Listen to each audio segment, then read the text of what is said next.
Hello everyone, welcome back to my channel way to commerce. So आज की video में हम डिस्कस करने वाले हैं बिजनेस लॉ के यूनिट वाइज कितनी वेटेज है। सो यूजुअली क्या होता है, जैसे 5 हमारी यूनिट्स रहते हैं हर सब्जेक्ट के। तो जो भी पेपर बना रहा होता है तो वो पहले यही ट्राई करता है कि पांचों जो यूनिट है ना उनको इक्वली कवर किया जाए।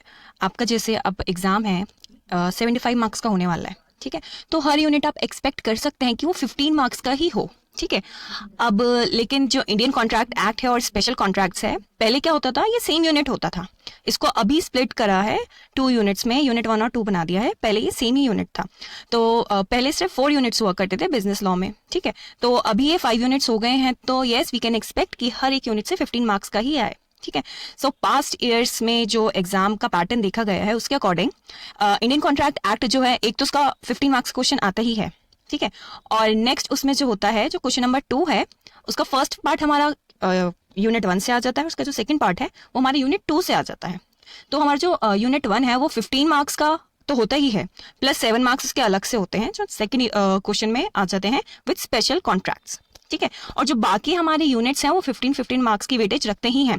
तो ऐसा नहीं हो सकता कि आप कोई यूनिट छोड़ के चले जाओ, आपको सारे यूनिट्स करने ही पड़ेंगे। पर हाँ, आप ये कर सकते हो कि जो इंपॉर्टेंट क्वेश्चंस हैं पास्ट ईयर पेपर के एनालिसिस करके, या फिर जो भी मैं वीडियोस में इंपॉर्टेंट क्वेश्चंस डालने वाली हूँ वो एक बार प्रिपेयर कर लो, तो यस आप इजीली 80% मार्क्स अटेम्प्ट कर पाओगे, ठीक है।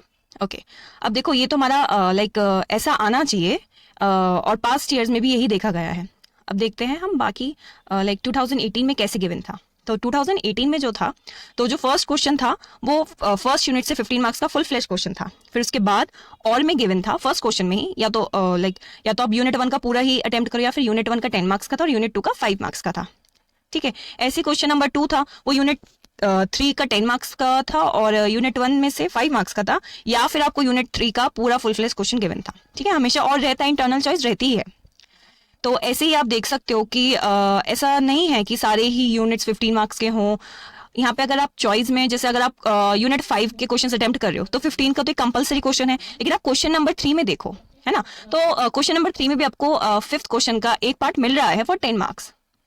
तो इसको अगर मैंने रिव्यू करा तो कुछ ऐसा मुझे इसका पैटर्न दिखा कि जो यूनिट 1 है वो 15 to 20 मार्क्स का है, मतलब 15 मार्क्स का तो एक फुल फ्लैश क्वेश्चन था ही, और फिर एक क्वेश्चन नंबर 2 में भी उसको और में गिवन था, तो वो 20 मार्क्स का हो गया ना। तो 15 से 20 मार्क्स का हमारा यूनिट 1 था 2018 में। फिर यूनिट 2 हमारा 10 to 15 मार्क्स का था, unit 3 10 to 15, unit 4 is LLP, है ना, वो 15 से 20 मार्क्स का था, और लास्ट यूनिट IT एक्ट वो 15 से 25 मार्क्स का था। तो मतलब अगर इस पैटर्न को देखूं, 28 में जो पैटर्न फॉलो 2018 में जो हमारा पैटर्न फॉलो हुआ है, इसमें 5th यूनिट को ज्यादा वेटेज गिवन है ना। मतलब कंपलसरी क्वेश्चन तो है आपका फॉर 15 मार्क्स, और एक्स्ट्रा भी आपको 10 मार्क्स का एक क्वेश्चन गिवन है ना, यूनिट यस क्वेश्चन 3 में। तो आपका जो 5th वाला है यहाँ पे अकॉर्डिंग टू 2018 में यूनिट 5 को ज़्यादा वेटेज गिवन है। ऐसे ही हम 2019 का देखते हैं।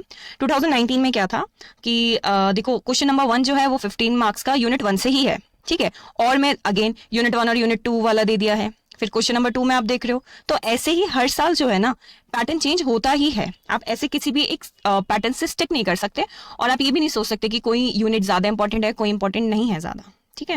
देखो अब इसको एनालाइज करा 2019 को, तो कुछ ऐसा पैटर्न बनकर आया कि जो यूनिट 1 है वो 15 से 28 मार्क्स तक है। अब यहाँ पे देखो 2018 में हमने देखा कि यूनिट 5 को ज्यादा वेटेज गिवन हो रही थी, अब यहाँ पे यूनिट 1 को ज्यादा वेटेज गिवन है। यूनिट 2 जो है वो 10 मार्क्स का है, यूनिट 3 हमारा 15 से 22। तो हर साल चेंज होती ही है ना, एक से कोई स्टिक नहीं रह पाता है।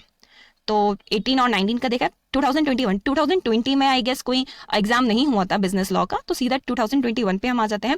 और 2021 में क्या था, हमारा ऑनलाइन एग्जाम हुआ था OBE। तो OBE में जो पैटर्न बनता है वो ये है कि क्वेश्चन आपको 6 गिवन होते हैं, उसमें से out of 6 you have to attempt only 4, और पूरा पेपर आपका 75 मार्क्स का होता है। तो एक क्वेश्चन आपका 18.75 का बैठता है OBE में, ठीक है। तो OBE में जो क्वेश्चंस गिवन थे वो कैसे थे, उसका पैटर्न समझते हैं थोड़ा। क्वेश्चन 1 देखो यूनिट 4 से था, और मैं उसको गिवन दे दिया यूनिट 4 और यूनिट 3 से, ठीक है। ऐसे यूनिट 2 क्वेश्चन नंबर 2 देखो, क्वेश्चन नंबर 2 जो है वो यूनिट 5 से ही गिवन है। अगर आपको चॉइस भी करना है तो आपके पास यूनिट 5 ही है। ऐसे क्वेश्चन नंबर 3 में यूनिट 1 है, और क्वेश्चन नंबर 4 में यूनिट 2 है। तो यहाँ पे हर यूनिट को एक इक्वल वेटेज गिवन है, पर यूनिट 3 जो है उसमें काफी कम वेटेज है ना, unit 3 sales of good act.